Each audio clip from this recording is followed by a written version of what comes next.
Hello everyone. তো অনেক দিন পর তোমাদের সামনে এসেছি। আমার কিছু কারণবশত আমি অনেক দিন ভিডিও করতে পারিনি। মেন আমার ফোনটা খারাপ হয়ে গেছিলো, তো সেই কারণে অনেক দিন আমার ভিডিও করা বন্ধ ছিল। আর এখন আমি যে ফোনে ভিডিও করছি এটা আমার নতুন ফোন। তো অনেক দিন তোমাদের সঙ্গে আলাপ হয়নি, কথা হয়নি, অনেক ভিডিও দেওয়া হয়নি, শর্ট ভিডিও বা ব্লগ ভিডিও কোনো কিছুই দেওয়া হয়নি। তো আজকে কিন্তু একটা ছোট্ট একটা মিনি ব্লগ করছি। আজকে যাচ্ছি আমরা রামকানাইয়ের মেলায়। এখানে এই শীতের শুরুতেই এই মেলাটা এখানে হয়। তো চলো আজকে যাচ্ছি, আর পুরো ব্যাপারটা তোমাদের সঙ্গে যেতে যেতেই শেয়ার করব। তো তোমরা দেখতে থাকো, চলো।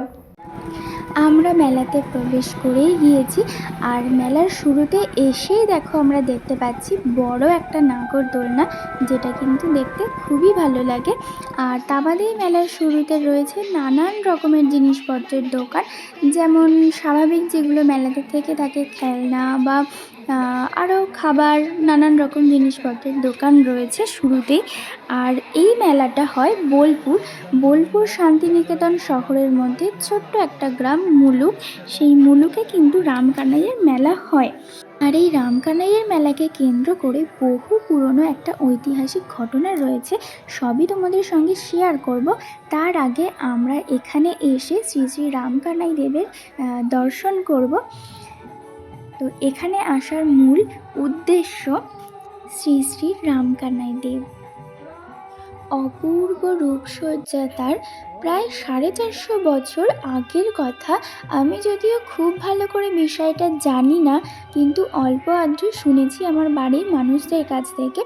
গোষ্ঠাষ্টমীতে পূর্ণিমা তিথিতে শুরু হয় রামকানাইয়ের মেলা। অষ্টমী থেকে দ্বাদশী পর্যন্ত মেলা হয় খুব জমজমাট। আর এই মেলা উপলক্ষে কিন্তু হরিনাম সংকীর্তন বা নানা ধরনের মন্ত্রপাঠ পূজা হতেই থাকে। আর এখানে কিন্তু প্রচুর মানুষের আনাগোনা লেগেই থাকে এই কয়দিন। আরও শুনেছি যে এই মেলা চলাকালীন এখানের কোনো মানুষ বা কেউই এখানে বাড়িতে কেউ আসলে কেউই কখনো অভুক্ত থাকেন না। এখানে এই মেলার নিয়ম এটা। মেলার উদ্দেশ্যে এই সময়ে পুরো মন্দিরটা কিন্তু খুব সুন্দর রূপে সুসজ্জিত করা হয়েছে। আর এই দিকে হরিনাম সংকীর্তন চলছে, প্রচুর মানুষ কিন্তু ভক্তি ভরে তারা বসে আছেন, হরিনাম শুনছেন।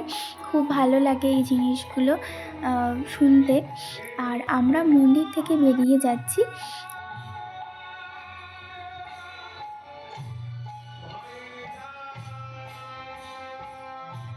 এখানে রয়েছে তমাল বৃক্ষ। শ্রী শ্রী রামকানাই ঠাকুর শ্রী বৃন্দাবনের স্মৃতিকে চির জাগরুক করার জন্য এই গুপ্ত বৃন্দাবনে বৃক্ষটি প্রতিষ্ঠা করেছিলেন। আরও অনেক বিষয় রয়েছে এখানে, যেগুলি সব আমার জানা নয়, তবুও যেটুকু আমি জানি, যেটুকু শুনেছি, সবই তোমাদের সঙ্গে শেয়ার করেছি।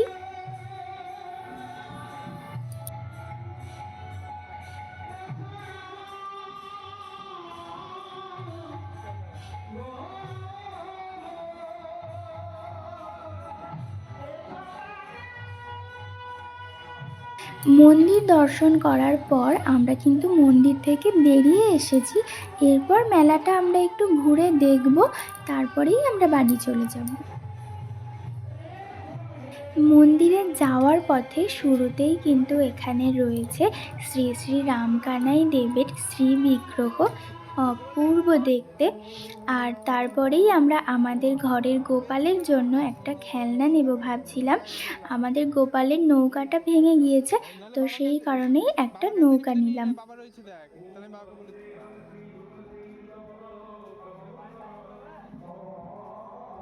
আর তারপর আমরা দেখতে পেলাম ফুচকা, তো ফুচকা খেতে আমরা চলে এসেছি।